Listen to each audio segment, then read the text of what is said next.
Hello class, today we'll be reading chapters 38 and 39 of The Chocolate War. This will conclude the novel. These are the last two chapters. Chapter 38. Jerry, wet darkness. Funny, darkness shouldn't be wet, but it was, like blood. Jerry, but blood wasn't black, it was red. He was surrounded by black. Come on, Jerry. Come on where? He liked it here in the darkness, moist and warm and wet. Hey, Jerry. Voices outside the window calling. Shut the window, shut it, shut the voices out. Jerry. Something sad in the voice now, more than sad, scared. Something scared in the voice. Suddenly the pain verified his existence, brought him into focus. Here and now. Jesus, the pain. Take it easy, Jerry, take it easy, the Goober was saying, cradling Jerry in his arms. The platform was brilliantly lit again, like an operating table, but the stadium was almost empty. A few curious stragglers still hanging around. Bitterly, Goober had watched the guys leaving, chased away by Brother Jacques and a couple of the other faculty members. The guys had vacated the place as if leaving the scene of a crime strangely subdued.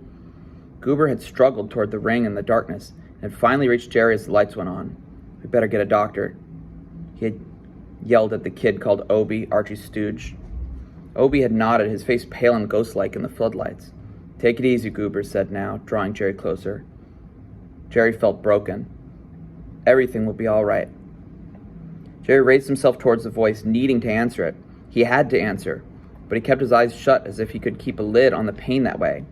But it was more than pain that caused an urgency in him. The pain had become the nature of his existence, but this other thing weighed on him, a terrible burden. What other thing?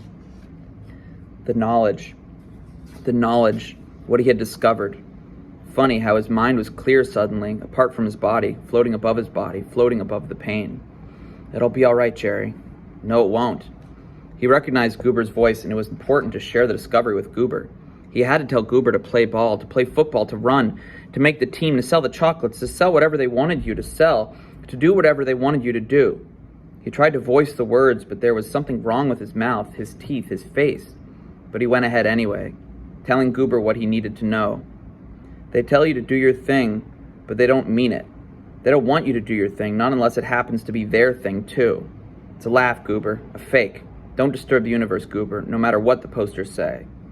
His eyes fluttered open. He saw Goober's face all askew, like on a broken movie film. But he was able to see the concern, the worry on his face. "Take it easy, Goober. Doesn't even hurt anymore, see? I'm floating above the pain. Just remember what I told you. It's important. Otherwise, they murder you." "Why'd you do it to him, Archie?" "I don't know what you're talking about." Archie turned away from Brother Jacques and watched the ambulance making its careful progress out of the athletic field, the rotating blue light casting emergency flashings all over the place. The doctor said that Renault may have sustained a fracture of the jaw, and there may be internal injuries. X-rays would tell. What the hell, Archie thought. Those were the risks of the boxing ring. Jacques swung Archie around. "Look at me when I talk to you," he said. "If somebody hadn't come to the residence and told me what was going on here, who knows how far it might have gone. What happened to Renault was bad enough, but there was violence in the air. You could have had a riot on your hands, the way those kids were stirred up." Archie didn't bother to answer. Brother Jacques probably considered himself a hero for putting out the lights and stopping the fight. As far as Archie was concerned, Jacques had merely spoiled the evening. And Jacques had arrived too late anyway. Renault had already been beaten. Too fast, much too fast. Leave it to that stupid Carter to screw things up. Low blow, for crying out loud. "What have you got to say for yourself, Costello?" Brother Jacques persisted. Archie sighed, bored really. "Look, brother, the school wanted the chocolates sold, and we got them sold. This was the payoff, that's all. A fight, with rules, fair and square." Leon was suddenly there with them. One arm clapped around Jacques' shoulder. "I see you have everything under control, Brother Jacques," he said heartily.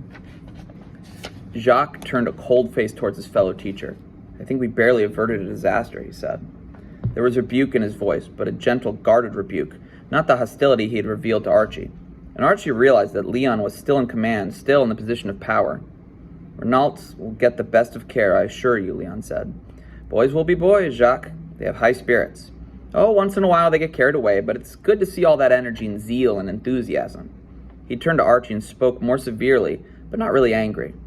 "You really didn't use your best judgment tonight, Archie, but I realize you did it for the school, for Trinity." Brother Jacques stalked away. Archie and Leon watched him go. Archie smiled inside, but he masked his feelings. Leon was on his side. Beautiful. Leon and the Vigils and Archie. What a great year it was going to be. The ambulance's sirens began to howl in the night. Chapter 39. Someday, Archie, Obi said, a warning in his voice. Someday. Cut it out, Obi. Enough preaching tonight. Brother Jacques already delivered a sermon to me. Archie chuckled. But Leon came to the rescue. Good man, that Leon.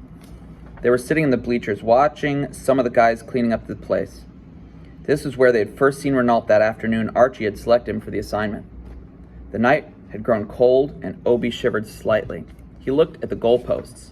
They reminded him of something. He couldn't remember. Leon is a bastard, Obi said. I saw him on the hill over there, watching the fight, enjoying the whole thing.